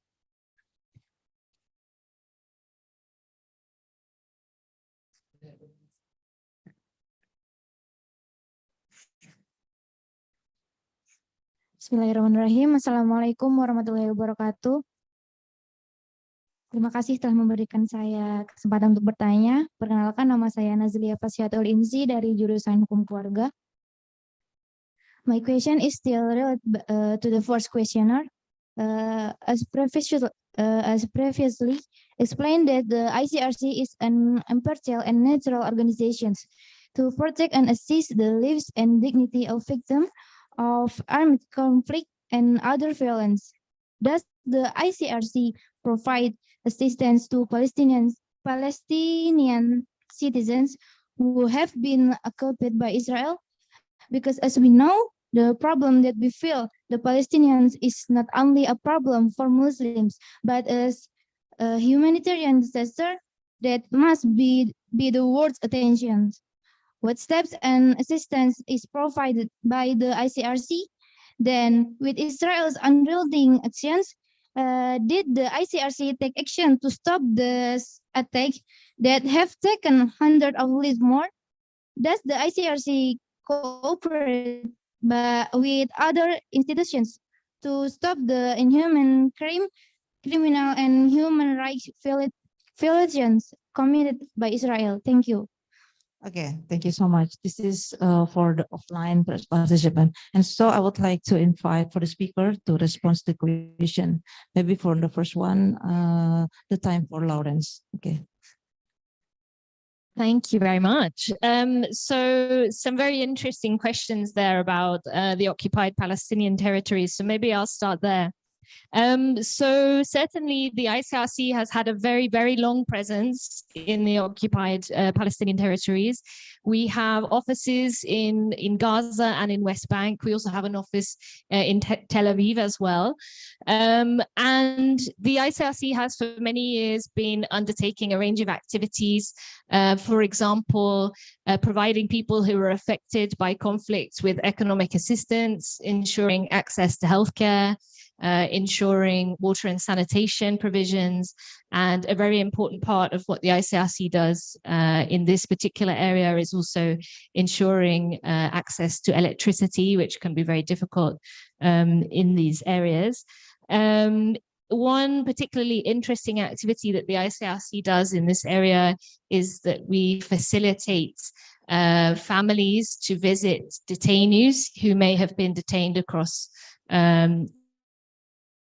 So the ICRC has been doing this for many years, and we pay for and we transport people's families to visit their loved ones in a way that they may not be able to do without the ICRC's assistance. And just to add to that, of course, if you would like to Google the ICRC in the occupied Palestinian territories, then there's much more information available on our website.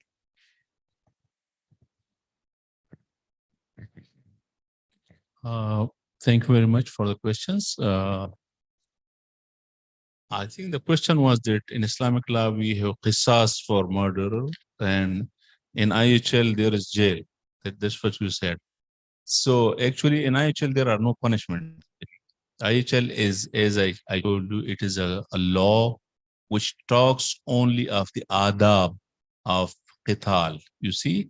when you are in hostilities, how to conduct hostilities. But there is an international criminal law, and international criminal law, international law is one of the weakest law to be enforced, because it is enforced by the states.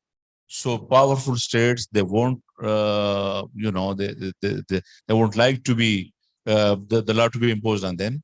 But international criminal law, of course, there is no punishment of murder for that purpose. But in Islamic law, when we talk of IHL and the enforcement of IHL, so you should keep in mind that there's a war. So even in your country, for example, if there is a war between the two countries, even if it is between the two Muslim countries, so when the war come to an end, so the soldier, he is not tried for murder. You understand my point? Or you can translate it to him. He is not, there is no case of murder on the soldier, because war means killing others. So basically there is a justification of that. But then there are some violations of law. For example, if a commander or if a soldier, if he violates the law and if he kills a lot of civilians, or if he kills a particular ethnicity, a particular religious people, all of them, so it would be amount to genocide. Genocide in Bahasa, you can... Genocida, genocida. So if someone commits genocide, then there is a punishment for him. That would be a war crime. So there are certain war crimes. For that, there is a punishment. But international humanitarian law is basically, it should be enforced by the states. So every state is obliged to punish the culprits of its own army, for example, if there is a violation of law. I don't know if I have answered the question fully. Just a point on the Gaza, the ICRC.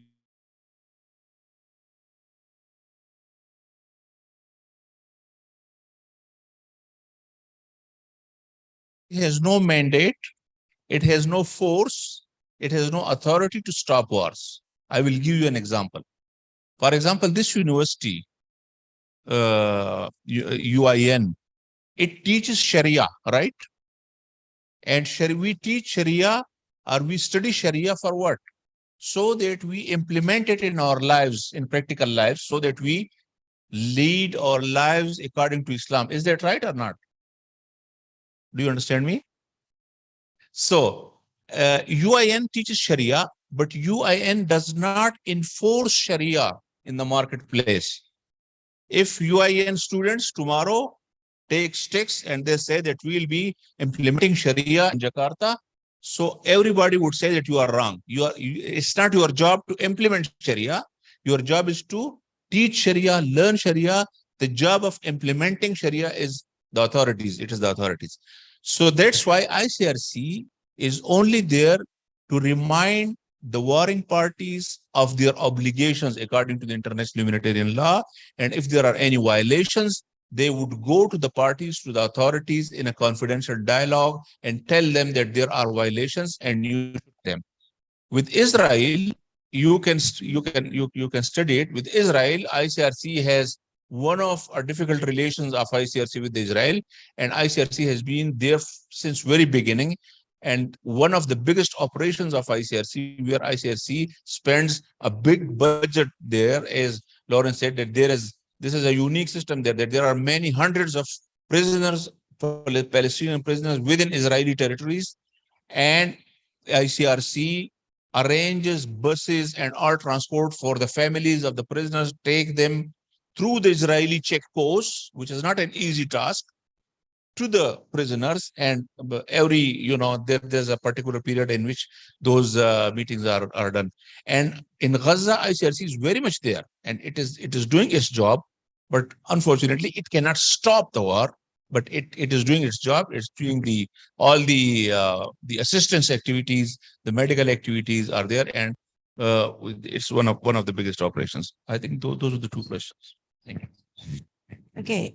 Let me read also the question from the audience online. Okay, the first question from Pak Iskandar from UIN Aceh, asking about what is exactly Islam still worried by some people. They don't know about what is it, the goodness from Islam, which is come from Al-Quran and Sunnah. And sometimes, and also the question, next question from Isan, sorry. He's asking about ICRC is conducted, is take care about the tragedy of humanity in every conflict, and working for the humanity condition is caused conflict. And so what is exactly the effort which is from ICRC to stop the conflict? Because it's not to stop the conflict will be more effective, because it will be protect the about the life. It will be more effective protecting the life, even to take care the victim of conflict. Okay. For the next question from Pak Junaidi Simon, also asking to Mr. Ziaulur Rahmani. He's asking about what extent the international Islamic humanitarian law compatible in practice to or in the Muslim conflict countries, especially in the Middle East countries. Most of the leaders of the conflict countries, there are Muslim. Why don't they implement the principle of international Islamic humanitarian law in their countries for their better life? What and how does the gaps? And the next question come from Wismaningsi, Ibu Wismaningsi. She's asking about how are the arrangement for the care of the remains at the time of armed dispute based on the provision of international humanitarian law and Islamic law? And the second, what is the role of the ICRC in the care of the remains of war victims, especially for the current war, that is the war between Russia and Ukraine? Okay, that's all the question from the online audience. And one last question maybe. Okay, from Padodi is asking about what kind of qualitative research through observation and interview to the problem humanity, which is kind of the academic purpose and contribution for the academic. So far, which one will become the reference for local politics, national and global, by nation, and what they call these NGOs in the world. Okay, thank you. Maybe the first response from. I think I couldn't get the first question was about Quran and Sunnah. I couldn't get the question. Can you repeat? Exactly. The goodness from Al-Quran and Sunnah can be spread out all over the world, and the effect will stop the conflict, because the principle from based on Al-Quran and Sunnah will known by all the people of the world. Okay. If they're well, thank you for the questions. I think it goes without saying that if people abide by law, Quran and Sunnah are the humanitarian laws for that purpose. You know, we talked about IHL. The rules of IHL, even if people abide by that, so it will, of course, have a great impact on alleviating the sufferings of war. So there is no doubt, of course. I think this is something which is very obvious, that wars and conflict would be decreased, and there would be, of course, you know, the sufferings would be very much alleviated if people, you know, turn to Quran and Sunnah. The second question was about IHL enforcement in the Middle East, I think. So, well, maybe I'm not in a position to answer this question, because, you know, always whenever we talk about the law, so the next question is about the implementation of law. So let's start with our home, for example. At our home, our parents always tell us that we should do this and we should not do that. But it's not always, you know, the children are not always obeying all those rules, right? Those rules are very right, but you know, it's not always the ideal case. Come to the society, for example. Let's take the example of Indonesia. We are sitting here, for example. So we always talk about Islam and Islamic law and Islamic ethics, but maybe in the society we don't implement it 100%. So this is a question not only by the leaders, but for all. So this is, you know, as a Muslim, we know that هو الذي خلق الموت والحياة ليبلوكم أيكم أحسن عملا. So this is a life of trial, and there would always be some, people who would be abiding by law, and some would be the violators of law, and then, we know that there is a result of that. So why the leaders are not implementing, of course they should implement. I wish them that they would implement the law. And when it comes to IHL, it is the law in the armed conflict. So when someone is fighting, that is the most difficult time for him, that you would tell him that even he's fighting, when someone is angry, and then you tell him that you should abide by the rules. So this is the most difficult part of the implementation of law, the enforcement of law.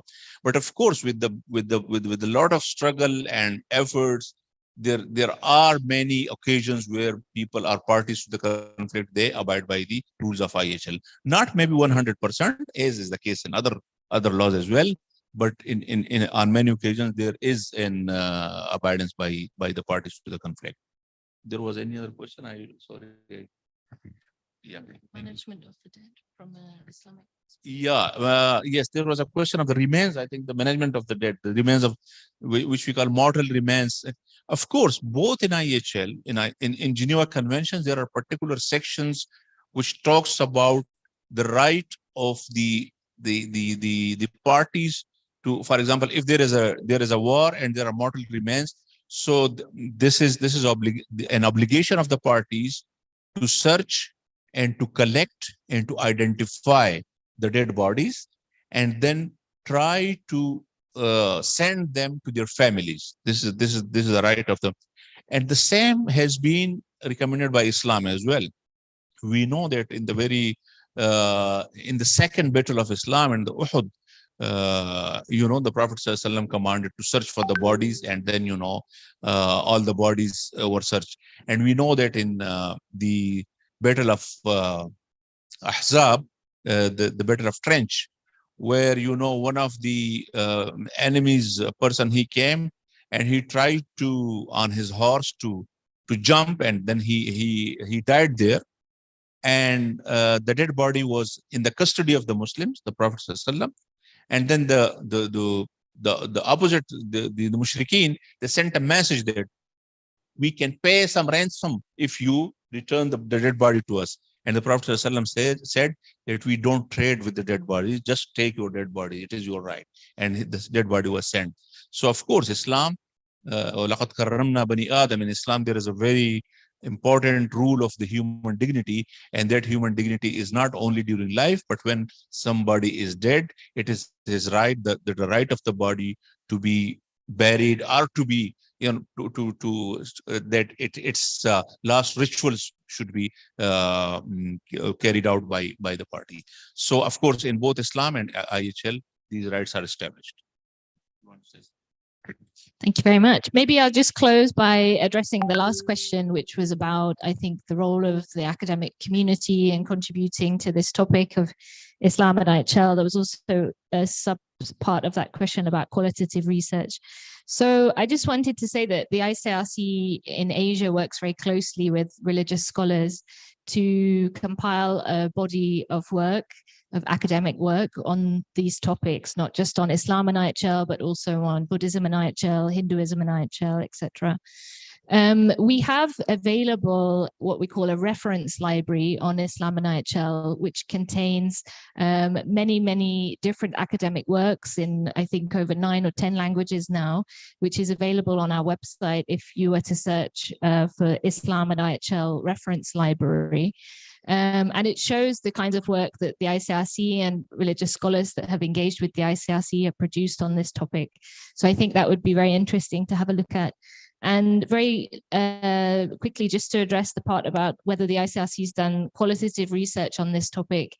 And I think this links into Ibu Fitra's very interesting presentation earlier. So the ICRC some years ago did a study that they've called the roots of restraint in war. So it looks at what are the various influences on people's behavior. And the findings of the study were very much in line with much of what Ibu Fitra was saying, which is that many people hold various identities. People are not monoliths. And there are many different factors that can influence somebody's behavior in war. When somebody is holding a weapon, what is it that tells them how to behave? So on the one hand, we have international humanitarian law, but there are also other factors such as religious laws or customary laws. And indeed, this study found that there are convergences, that there are overlaps between these influences. So I think just to reflect a little bit on Ibu Fitria's contributions to this discussions, I think they're very complementary discussions. So thank you very much. And I hope that answered the question. This website is, if you just give the word religion and humanitarian principles in the Google, so you will reach to the website, and there you have different tabs. So you click the Islamic circles, and you have a lot of material on these topics. Thank you very much. Thank you. One question for Bu Fitria from Indonesia. Okay. He's asking about, could you please tell us the challenges faced there in regard to the practice of Aceh-based Islamic law and international standard of refugees? You think, and I guess the last question. Okay, thank you. Your turn. Maybe I will first sedikit apa yang tadi Bapak Zia katakan tentang the principle of distinction.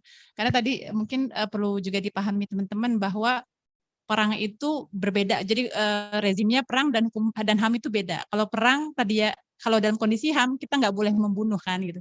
Tapi kalau dalam perang kita boleh membunuh siapa yang berperang. Jadi itu mungkin tambahan apa sebagai ini highlight aja, bahwa makanya harus ada pembedaan. Ada yang siapa yang bisa dibunuh dan siapa yang yang memang tidak boleh sama sekali dibunuh, tadi seperti penduduk sipil, ICRC, staffs, dan yang lain-lain. Jadi tadi mungkin poin yang itu harus kita pahami bersama, bahwa ada kondisi yang tidak sama antara perang dan kondisi yang normal gitu. Jadi kalau perang, Konvensi Jenewa 1949, kalau normal banyak rezimnya ada HAM dan yang sebagainya. Itu tambahan aja sih tadi, apa menarik sekali tadi yang beliau sampai jawaban itu terkait dengan saya with regard di Aceh. I think we have to be honest that the media maybe become one of the kind of influencer on how we think of others, termasuk tentang Aceh kan. And the media is not quite friendly with Aceh because of the Sharia, etc. I think what Mr. Zia highlight is important, because they are always like, for us, I think it's important for us to kind of first be open. I mean, it's not only Islam. I think Christian also have many kind of good values. Jadi saya pikir we have to be open. Dan saya yakin the religion values either in Islam and Christian, well, I know it because I'm also like researching on the FBOs with this regard. The refugees issue are very much influenced with the Christian and also Muslims organizations. So I would say that the values that they have are very pristine. So I mean, I'm thinking that sometimes people are only like,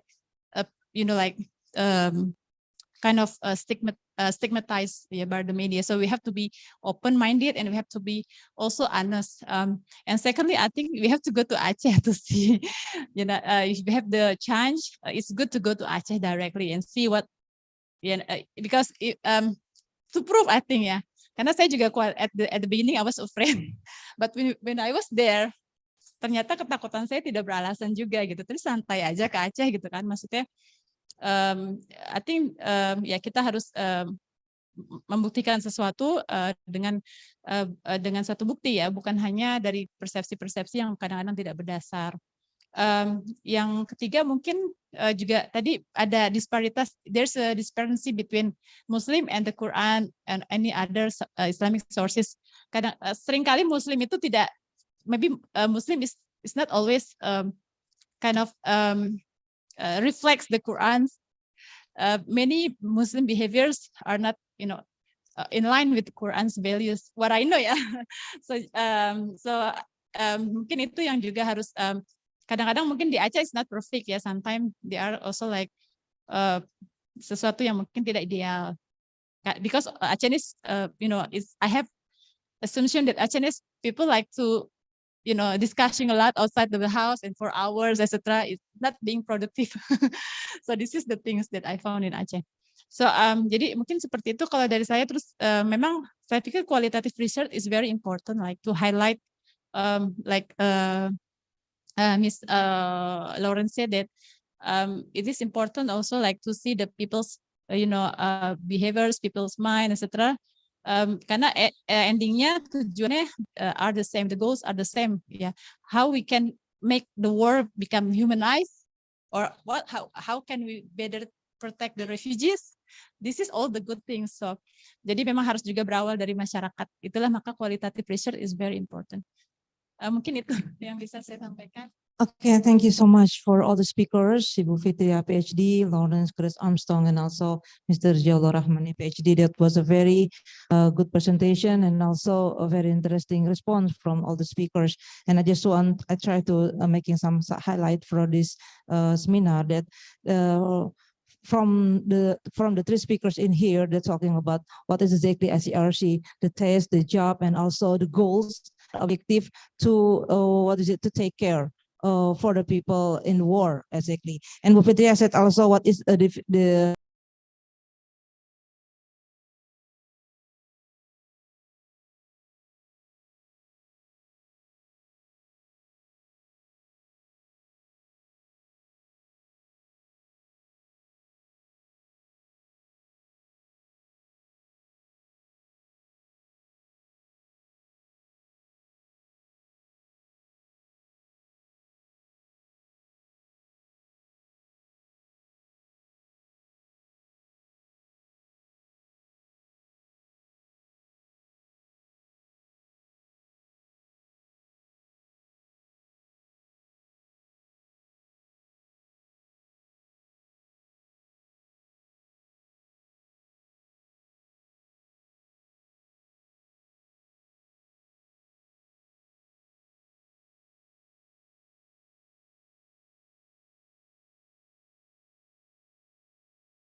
and I will end this by hamdalah.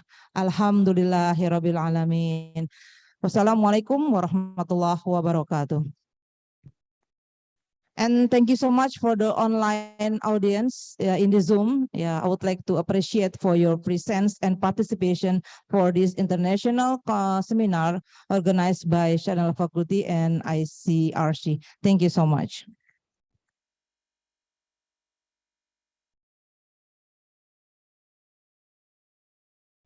Setiap kelas nanti tolong absennya di meja depan pintu ruang teater ya, tolong diberikan absen.